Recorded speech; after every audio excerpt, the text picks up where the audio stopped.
আমি তোমাকে চিনি কাদম্বিনী দিদি, শুধু পিসিমার কথায় আসলে কি জানো তো, পিসিমাও আমার মায়েরই মতো। তুমি কিছু মনে করো না কাদম্বিনী দিদি।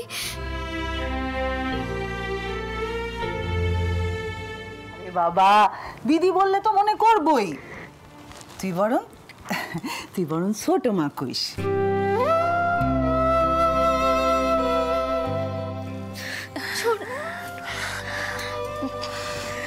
খুব অদ্ভুত লাগবে আমি জানি, কিন্তু বিধু আমি যে আর তোমার দিদি হয়ে থাকতে পারবো না গো।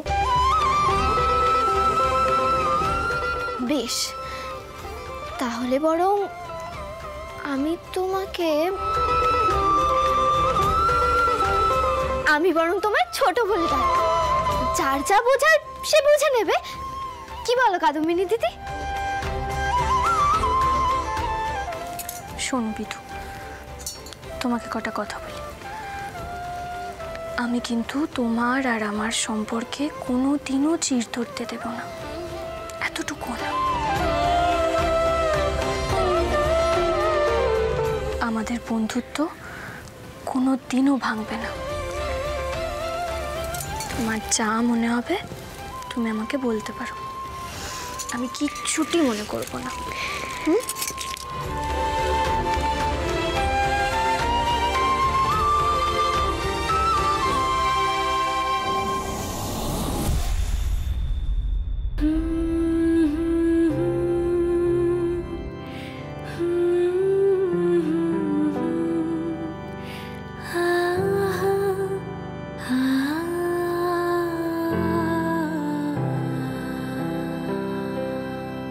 দ্বারকানাথ বাবুকে তুমি মাস্টারমশাই হিসেবে সব সময় পাশে পাবে, কিন্তু স্বামী হিসেবে তার ভালোবাসা তোমাকে অর্জন করে নিতে হবে।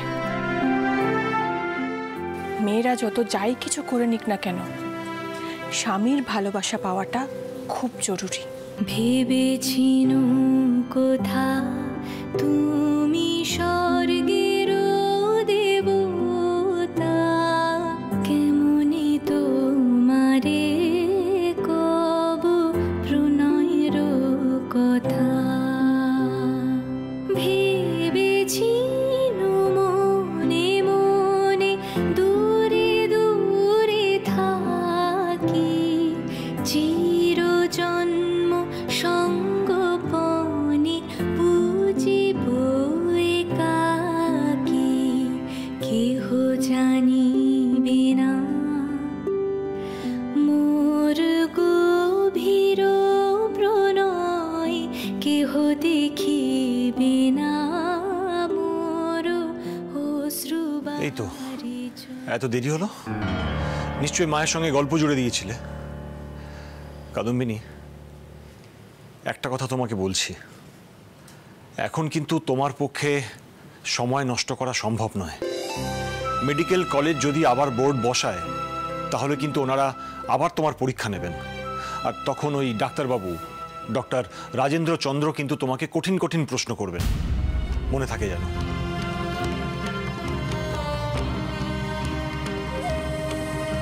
তুমি কি আমাকে সরাসরি চ্যালেঞ্জ করছো? তাই যদি হয় তাহলে আমিও দেখব তুমি কি করে এই মেডিকেল কলেজের চৌকাঠ পেরিয়ে এদিকে আসো। I'll see to it. কাল ভোর থেকে তোমাকে আবার নতুন করে লেখাপড়া শুরু করতে হবে কাদম্বিনী। ব্রাহ্ম মুহূর্তে উঠে উপাসনা সেরে নিও, তারপর পড়তে বসো।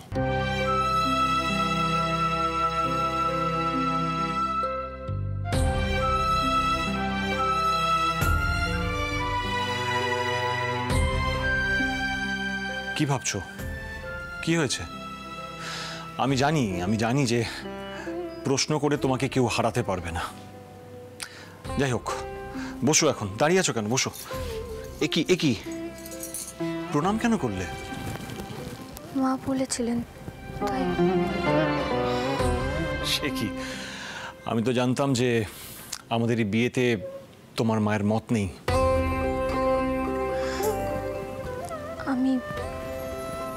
আমার ওই বাড়ির মায়ের কথা বলিনি,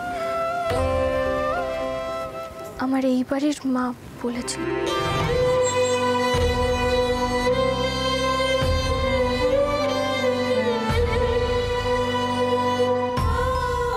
কাদম্বিনী,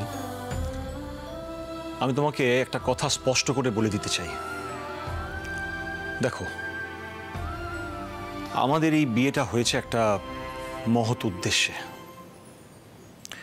বিয়ে না হলে তুমি ডাক্তারি পড়তে পারবে না, তাই এই বিয়েটা হয়েছে। তাই তোমাকে বলছি যে অন্য কোনো দিকে মন না দিয়ে লক্ষ্যে স্থির থাকো কাদম্বিনী। বুঝতে পেরেছো আমি ঠিক কি বলতে চাইছি?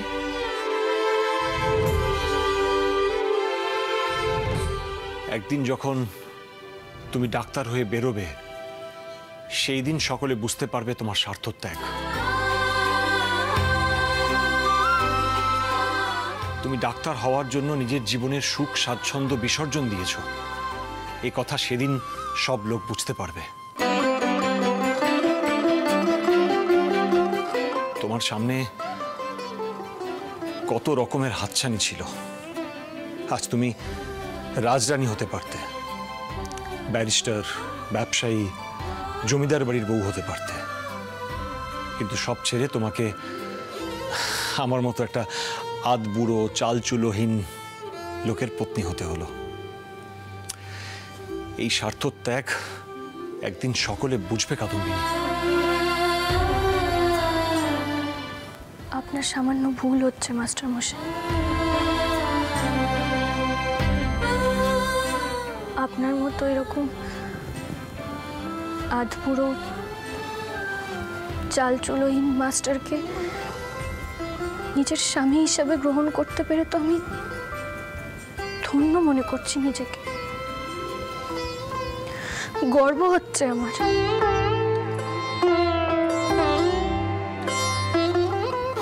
আমি তো কোনো স্বার্থত্যাগ করিনি।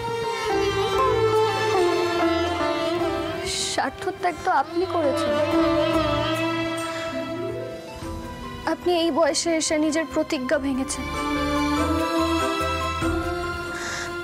কতজনের ঘৃণার পাত্র হয়ে উঠেছেন আপনি।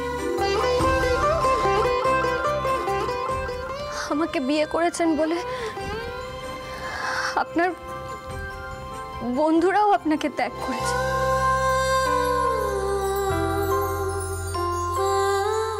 আপনার বাবা, আপনার বোন, গোটা ব্রাহ্ম সমাজ, হিন্দু সমাজ কেউ এই বিয়ে মেনে নিতে পারেনি। কিন্তু আপনি তো তাও পিছিয়ে আসেননি, শুধুমাত্র আমার ডাক্তারি পড়তে সুবিধে হবে বলে।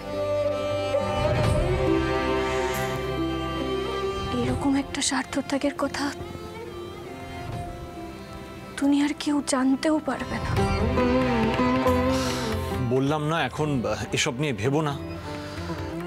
যাও শুয়ে পড়ো, অনেক ধকল গেছে, কাল আবার ভোরে উঠতে হবে।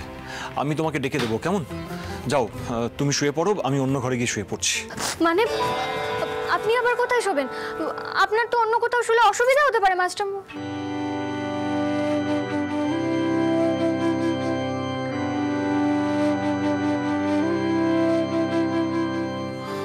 মাস্টারমশাই বলে তুমি আমাকে ডাকতে পারো কাদম্বিনী, যদি তোমার ইচ্ছে হয়।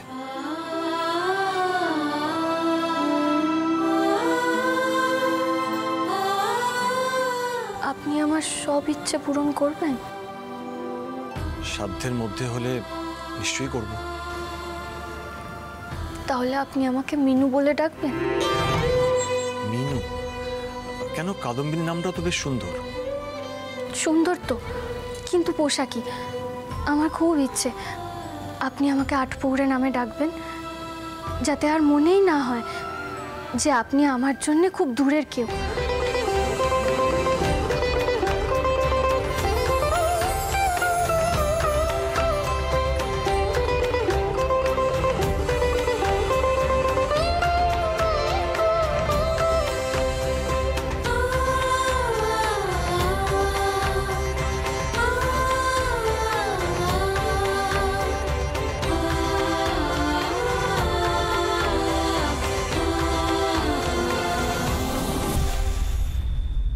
শুয়ে পড়ো, অনেক রাত হয়েছে।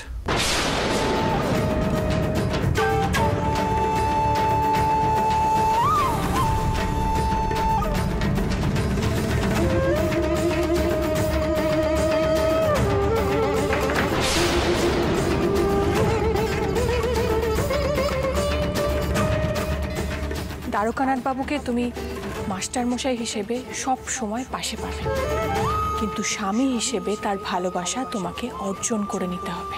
মেয়েরা যত যাই কিছু করে নিক না কেন, স্বামীর ভালোবাসা পাওয়াটা খুব জরুরি।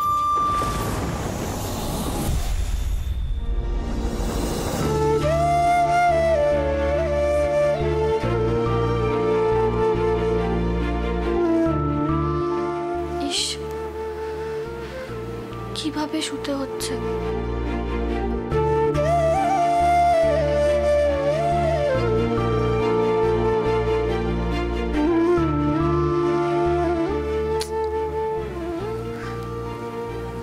সব আমার জন্য। তখন মুখ ফুটে বলতেও পারলাম না যে ঘর ছেড়ে যাবেন না। এত লজ্জা করলো।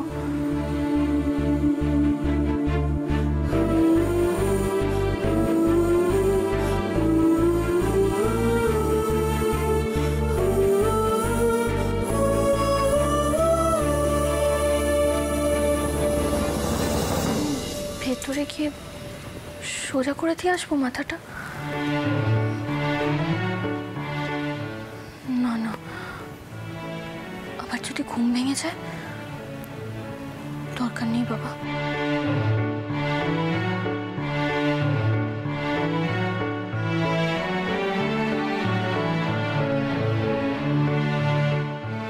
কিন্তু এভাবে শুলে তো ঘাড় ব্যথা হয়ে যাবে।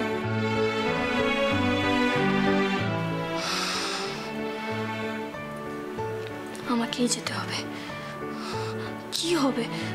বড় জোর ধমক খাবো খুব। ও ঠিক আছে, আমি না হয় একটু বকুনি সহ্য করে নেবক্ষণ।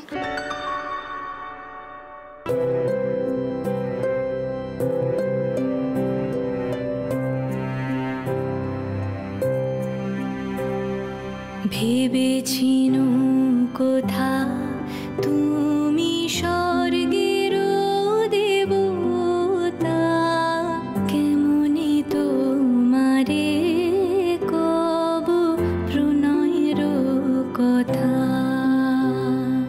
ভেবেছিন মনে মনে দূরে দূরে থাকি, চিরজন্ম সঙ্গপনে বুঝিব একাকী কেহ।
কত ভালোবাসি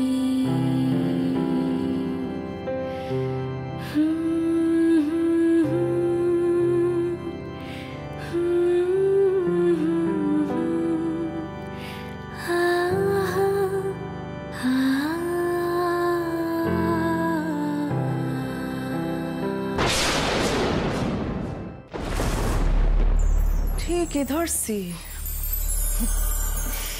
এই বিয়ায় মিলমিশ হইব না কাদম্বিনী, জানো কি কইরা হইব কও? এতগুলা মানুষের অভিশাপ করে আর কি আর সুখে থাকুন যায়? তাই আমি ভাবতাছি বিয়া খান হইল কেমনে? তুমি হইলে গিয়া বাচ্চা মানুষ, আর তাছাড়া দাদা তো এখনো বউ ঠাকুরুন রে ভোলেন নাই। আমার প্রথম থেকে মন কইতাছিল এই অদ্ভুত বিয়ার পিছনে এখন কারণ আছে। আরে খাড়াও খাড়াও, যাইতাছ কই? আমার তো কথা হলো শেষ হয় নাই কাদম্বিনী। আচ্ছা, দাদা যে তোমারে বিয়া করলেন এর পিছনে এখন উদ্দেশ্য আছে, তাই না? চুপ কইরা আছো যখন, ধরে নিলাম আমি যা কইতাছি আই ঠিক। দাদা তোমারে বিয়া করছেন খুব ভালো কথা, কিন্তু তাই বললা এই সংসার খানা যে তোমার, এই ভাবনা তুমি ভেবে কাদম্বিনী, তুমি নিজের ঘরে থাকবা, লেখাপড়া যা ইচ্ছা তুমি করবা, কিন্তু গিন্নিপনা ফলানোর চেষ্টাও তুমি কইরো না কাদম্বিনী। দিদি কাল ফিরবেন আশ্রম হতে। দিদি তোমার উপর খুব সইটটা আছেন, দূরে দূরে থাকো, বুঝলা? ও কি কথা খুড়িমা? আমি তো জানি এই সংসার আমারও, আমি কেন এক ঘরে থাকতে যাব? তুমি না কাদম্বিনী এই কথাগুলান দিদি কাল ফিরলে দিদির সামনে বলার চেষ্টা করো। এই সংসার খানা নাকি অনারও। বাবারে বাবা, কি সাংঘাতিক মাইয়া! সাংঘাতিক তো বটেই খুড়িমা, আর আমি বুঝতে পারছি কার কোন স্বার্থে আঘাত লেগেছে, আমি স্পষ্ট বুঝতে পারছি।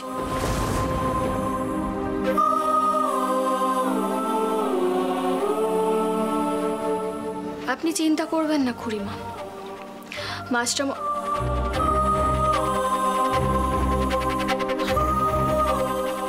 উনি আমাকে যতই বলুক না কেন যে শুধু লেখাপড়া করতে, আমি আপনাকে বলছি আমি ঘর সংসারও করব, সবার মন জয়ও করব, আবার ডাক্তারিও পড়ব।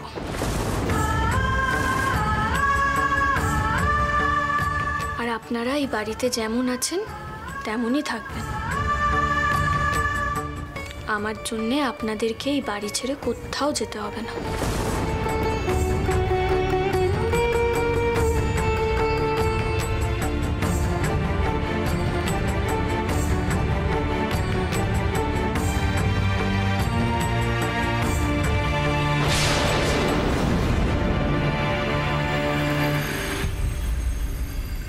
এত রাতে অহনো জায়গা আছে, সকালে উঠবো কেমন কইরা? এইভাবে চললে তো লেখাপড়া সব ডকে উঠবো। না না, কাল থেকে আমার আরো কঠোর হইতে হইব।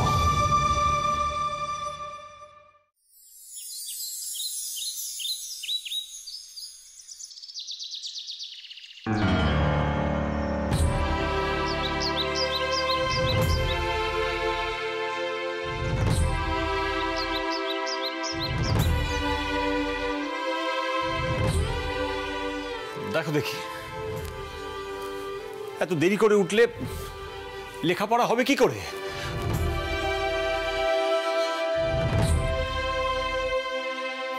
কি হয়েছে কি? এখানে ঘুরঘুর করতেছস কেন?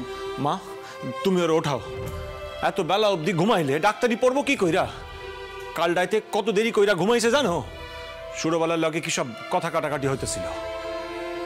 আচ্ছা আচ্ছা ঠিক আছে, আমি দেখতেছি। তুই তুই সব দেখি সামনে থেকে। মিনু, মিনু, মিনু মা,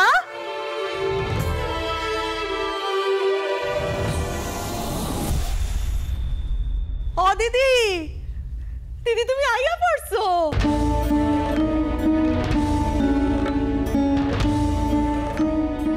মুখ তুইলে চাইছেন শেষ পর্যন্ত। দিদি, তালুই মশাই আইলেন না?